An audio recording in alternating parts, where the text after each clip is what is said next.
정부는 돌봄과 교육, 또 유연근무와 육아휴직의 정착, 주거 안정, 또 양육비 부담의 완화, 난임 부부 지원 확대와 같이 아이를 낳고 키울 수 있는 지원을 빈틈없이 촘촘하게 해나가면서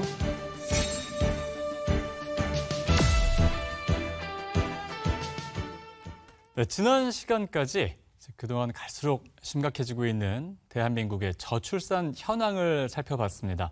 이 저출산이라는 긴 어둠의 터널을 빠져나오기 위해서 저출산 정책 방향 어떻게 진행돼야 되나라는 이야기를 나눠봤는데요.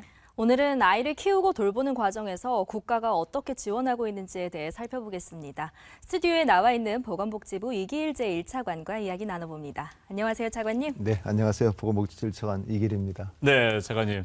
아까 말씀드린 것처럼 저희가 어떻게 하면 저출산에서 벗어날 수 있을까를 지난 시간까지 한번 이야기를 해봤는데요.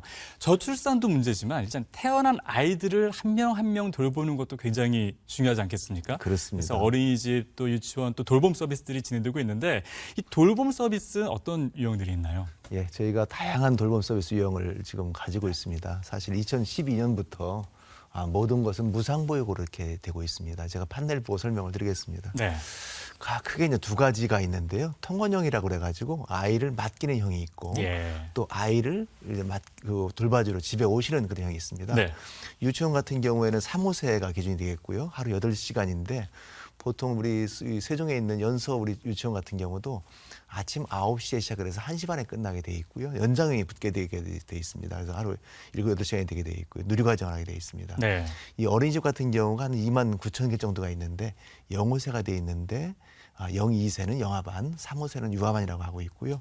여기는 아침 12시간 운영입니다. 예를 들면은 원래 아침 7시 반부터 저녁 7시 반까지인데요. 왜냐하면 7시 반에 아이를 맡기고 출근을 해야 되거든요. 그렇죠. 출근을 하고 네. 또 6시 퇴근하게 되면 또 마찬가지로 아이를 집에 오는 시간이 있기 때문에 12시간 운영하게 돼 있는데 그리고 되어 있고요. 또 하나가 방문형 서비스가 되겠습니다. 네. 아이돌봄 서비스가 있는데 12세 이하가 돼 있는데 양육 돌봄이 안 되는 경우가 있거든요. 예를 들면은 맞벌이라든지 또 한부모라든지 다양한 사람이 있을 수가 있잖아요. 이런 경우에는 종일반 같은 경우에는 200시간인데 30개월, 3세 이하인 경우에 되어 있고 시간제 같은 경우에는 이것은 12세가 이하로 이렇게 되어 있습니다. 그러니까 결론적으로 말씀드리면 아이를 갖다 맡길 때는 어린이집과 유치원이 있다. 네. 그리고 선생님이 오는 경우는 아이돌 서비스가 있다는 것이고요. 기본적으로 무상보육인데 필요경비라고 있습니다. 예를 들면은 뭐 입학료라든지 또 이렇게 또 특수활동 받는 경우가 있잖아요. 영어라든지 체육활동하는 경우 또 원복 같은 거 그런 경우는 한 10만 원 정도 내고 있는데 이 나머지는 다 무상보육으로 저희가 하고 있다는 그런 말씀 드리겠습니다. 네. 그리고 영유아 교육 돌봄 체계와 관련해서 빼놓을 수 없는 게 바로 유보 통합입니다. 요즘 이슈죠. 네, 자, 우선 유보 통합이 되면 우리 아이들과 학부모들에게는 가장 먼저 어떤 변화가 생길까요? 아마 다양한 변화가 있을 것 같습니다. 지금 같은 경우에는 다양합니다. 현재는 유치원은 우리가 교육부에서 하고 있고요. 또 우리 어린이집은 복지부에서 지금 하고 있어서 서로 이원화되고 있습니다. 이 서로 같은 나이라 하더라도 서로 돌봄이라든지 격차가 생길 수도 있고 또 일부에서는 지금 유치원 같은 경우에는 급식비를 다 해주고 있는데 어린이집에서 같은 경우에는 한 달에 5만 원 정도는 급식비를 내고 있거든요. 네. 그런 거 차이가 있기 때문에 저희가 일부 통합을 하게 돼 있는데요. 보게 되면 아마 하게 되면 첫 번째는 모든 아동들에게 질 높은 교육 돌봄 서비스를 제공한다는 것이 되겠고요. 두 번째 부모의 경제적 부담도 경감이 됩니다. 또 여러 가지로 좀 재정 여건도 있기 때문에 지금 상당히 좀 차이가 있거든요. 또 세 번째는 교육, 보육 간의 연계성이 강화되게 되고 또 우리가 어린이집, 유치원 또 초등까지 같이 연계가 되기 때문에 좋을 것 같고요. 마지막으로 보게 되면 네 번째인데 교사의 전문성이 강화돼 가지고 처우 개선됩니다. 지금 보육교사도 있고 유치원 교사가 있는데 다소 보게 되면 국공립 유치원 교사보다는 약간 좀 처우가 낮은 건 사실이거든요. 장기적으로는 좀 같이 맞추겠다. 그런 말씀드리겠고요. 또 하나가 차별 없이 양질의 급식 간식을 제공하는 겁니다. 약 한 달에는 5만 원 정도 차이가 나더라고요.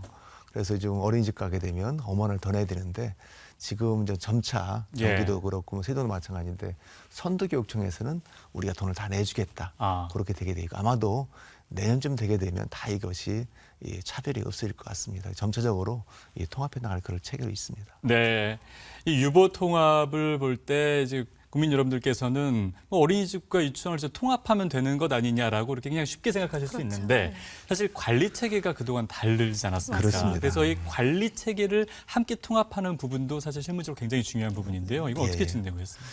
예, 여러 가지로 지금 저희가 그 교육부하고 복지부하고 서로 이렇게 그 안을 좀 만들고 있습니다. 네. 이보통합위원회를 통해서 만들고 있고 저도 거기에 사실은 지금 위원회 중에 하나 위원이 되어 있습니다. 유치원도 있고 어린이집도 있고 또 한편으로 전문가회도 있고 또 다양한 분들이 많이 모여서 만들게 되어 있는데요. 그게 지금 3단계로 진행이 되고 있습니다. 네. 그 첫 번째로 1단계 같은 경우에는 지금 나오고 있잖아요. 우리 중앙부처 같은 경우가 1단계가 되겠는데 아마도 내년쯤 될 것 같습니다. 이 교육부에서 지금 1단계로 복지부에 있는 교육부로 넘어간다는 것이죠. 그리고 시도하고 교육청을 통해서 어린이집 유치원이 되게 돼 있고 아마 2단계쯤 되게 되면 이것은 2025년쯤 될 것 같습니다. 교육부가 전체 종합적으로 관할을 하고 교육청이 이제 유치원과 어린이집을 관할하게 되어 있고요. 3단계는 그 이유가 될 수 있는데 교육부, 교육청, 통합모델 적용 이런 식으로 되어 있습니다. 그러니까 1단계 같은 경우에는 중앙부처에서는 통합을 한다는 것이 되겠고요. 2단계가 지자체도 통합을 한다. 3단계는 어린이집, 유치원까지 통합한다는 이런 모델로 정리가 되어 있고요. 지금 이거 하려고 그러면 사실은 법령이 개정이 됩니다. 정보질법이 개정이 된 다음에 그 이후에 또 영유아법도 개정이 되어 있는데 지금 법안이 발의가 되어 있습니다. 그래서 지금 이 행안위하고 교육위와 복지위도 합의를 해가지고 금년 중에 법안을 개정을 하고 내년쯤 1단계, 그 후년에 2단계 이렇게 점차적으로 될 계획으로 있다는 말씀을 드리겠습니다. 단계별로 1단계, 2단계, 3단계 이렇게 쭉 진행이 되는군요. 그렇습니다. 네, 결국 이 모든 것들의 목표가 보육 서비스의 질을 높이는 거잖아요. 그렇습니다. 이와 관련해서 빼놓을 수 없는 게 바로 영유아 보육시설 이용입니다. 그렇습니다. 이와 관련해서 혹시 대책이 마련된 게 있을까요? 지금 열심히 지금 노력 중에 있습니다. 지난 3월에 우리가 대통령님께서도 그때 같이 회의를 했었는데요. 국가가 아이들을 믿을 수 있는 부모님들 믿을 수 있는 그런 잘 시설을 만들어줘서 우리가 확실하게 책임진다는 신뢰를 주라는 그런 말씀을 하셨습니다. 그리고 사실 이 부모님들이 가장 중요한 것은 믿고 맡길 수 있는 그런 어린이집 유치원을 만드는 것이 가장 중요하다고 생각하고 있거든요. 크게 지금 3가지로 보육의 질을 높이는 방안이 있겠는데요. 첫 번째는 우리 보조교사를 3만 명을 저희가 지금 지원할 계획으로 있습니다. 보조교사 같은 경우에는 이 보육교사라든지 유치원 하는 분들이 혼자 아이를 키우기가 되게 돌보기 힘듭니다. 그럴 경우에는 보조해주는 또 같이 돌봐주는 그런 교사가 되겠고요. 과도한 업무 부담을 줄일 수 있는 효과가 있고요. 두 번째는 대체교사가 있습니다. 4,000명을 저희가 지원할 계획으로 있는데 이거 같은 경우에는 이 보육교사가 때로는 아프기도 하고 또 때로는 이게 휴가를 낼 수도 있는 거거든요. 또 많은 보육교사분들이 젊기 때문에 결혼식도 많이 하세요. 그럴 경우에 대체적으로 가는 그런 교사가 있겠고 이 마지막으로 토요일이라든지 주말에도 이렇게 아이를 돌보기 때문에 그런 거 특별하게 지원할 계획으로 있습니다. 큰 공무원이나 공공기관이라든지 이 대기업 같은 경우에는 주 5일을 수업을 하고 있지만 사실은 중소기업 같은 경우는 그게 안 될 수 있기 때문에 저희가 토요일도 아침 7시 반부터 보통 1시까지는 항상 문을 열어놓고 있거든요. 그렇기 때문에 이런 것도 잘 할 수 있게 돼 있고요. 또 말씀 주신 것처럼 보육교사, 보육 어린이집도 요즘 퇴원을 많이 합니다. 가장 중요한 것은 사실은 애가 없다는 것이죠. 지금 제가 북장할 때는 가장 많을 때가 4만 2천 개의 어린이집이 있었는데 전국에요? 그렇습니다. 근데 지금 보니까 3만 개가 좀 덜 되는 2만 9천 개가 있고 해마다 2천 개씩 줄고 있습니다. 굉장히 많이 줄어들고 그렇습니다. 주로 이제 주는 거지 가정 어린이집 같은 경우인데요. 옛날에 저희가 100만 명에게 있다가 지금은 25만 명이 안 되고 있잖아요. 그래서 가장 어려운 것이 사실 영아반 같은 경우인데 영세 같은 경우에는 선생님 한 분이 아이를 3명을 돌봐야 많이 됩니다.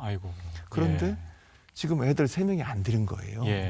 그래서 저희가 보통 애를 하나 보게 되면 보통 111만 원을 어린이집에 드립니다. 그런데 3명 다 봐야만이 333만 원이잖아요. 그런데 2명을 봐서는 222만 원이기 때문에 보통 어린이집 교육교사가 한 260만 원 약간 봉급이 높습니다.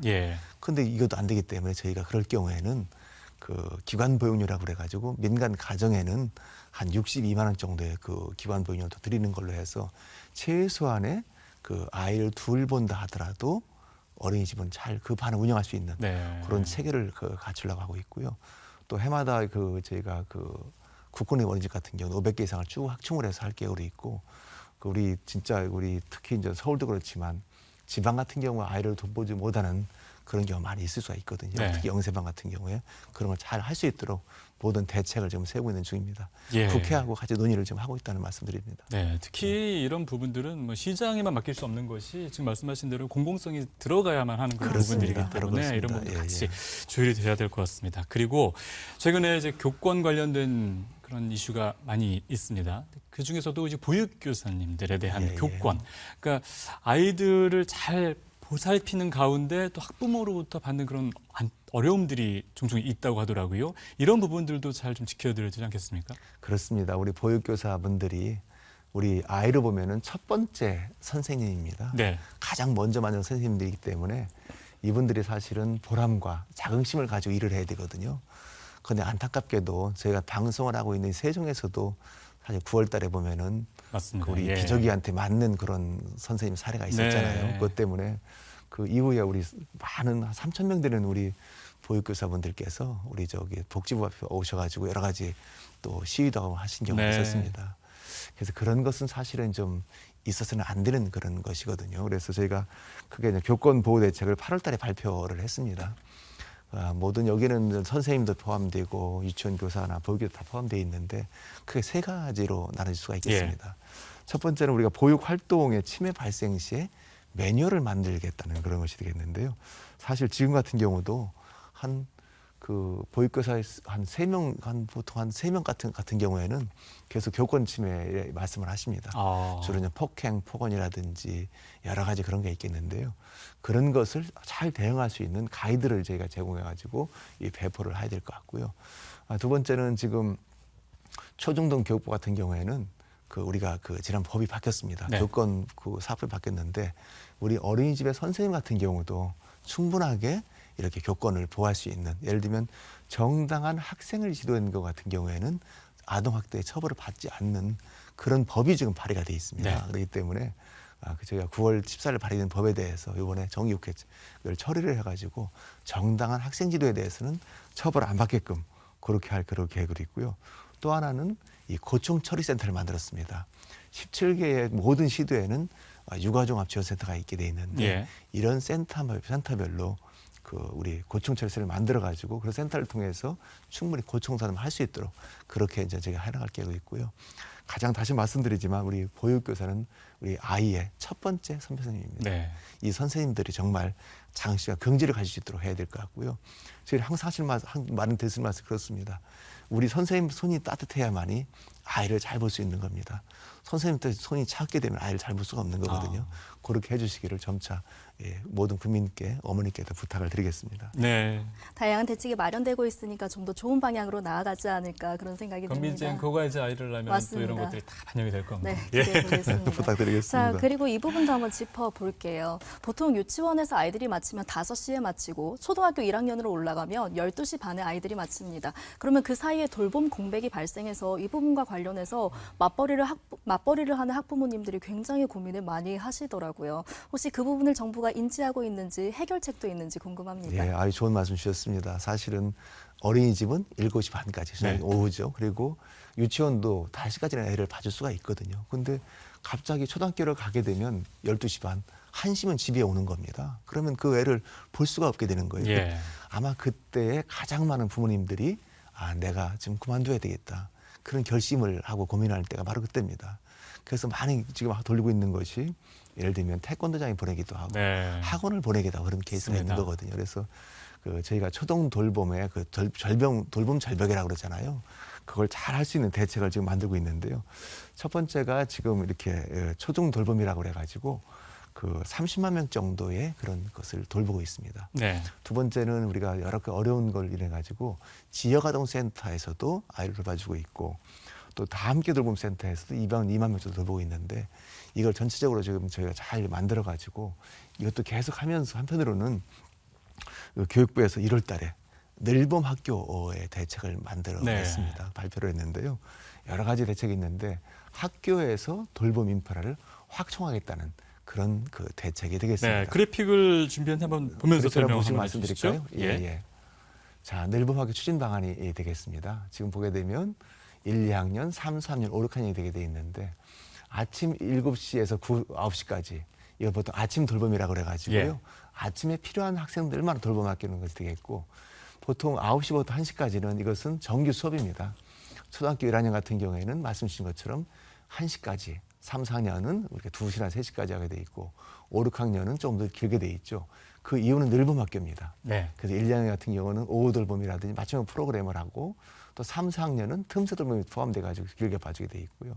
5, 6학년까지도 이렇게 틈새 돌봄 방과후 학교가 있어 가지고 5시까지 봐주게 돼 있고 근데 사실 선생님들 이렇게 여러 학부모들이 다시 못 오잖아요. 네. 그럴 경우 맨 오른쪽에 있는 것처럼 희망학생을 대상으로 저녁 돌봄이 마련되어 있습니다. 이렇게를 통해 가지고 충분하게 늘봄하게 추진할 계획으로 있고요. 이게 정규적으로 지금 보면은 늘봄학교가 지금은 여러 가지 선도 교육청이 되게 돼 있는데 앞으로는 모든 교육청이 돼서 아마도 25년 같은 게 되게 되면 모든 학교에서 저녁까지 돌볼 수 있는 그런 체계를 저희가 잘 만들어내도록 하겠습니다. 예, 특히 이제 늘봄 학교 아까 말씀하신 그 사각지대, 예. 그 절벽, 그 시간이 부모님들한테는 너무나 좋다라는 이야기 피드백을 많이 듣곤 하거든요. 앞으로 체육이나 이런 활동도 많이 좀 진행이 된다고 하는데 기대가 됩니다. 그리고 이제 아이를 키울 때 뭐 양육비나 이런 부분들이 사실 좀 들어요.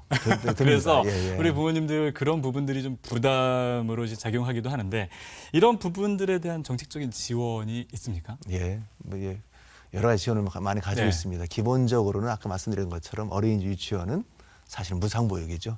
전 세계적으로 이런 나라는 없습니다. 예. 제가 스웨덴을 가보니까 스웨덴 같은 경우도 무상보육에 돈을 냅니다. 아, 그렇군요. 예, 물론 영세반은 없고 이제 야간반은 없지만 예. 돈을 내고 있기 때문에 야 이렇게 정말 그 해외를 가보니까 우리나라처럼 무상보육하는 나라는 없구나 네. 그런 생각이 들고는 있습니다.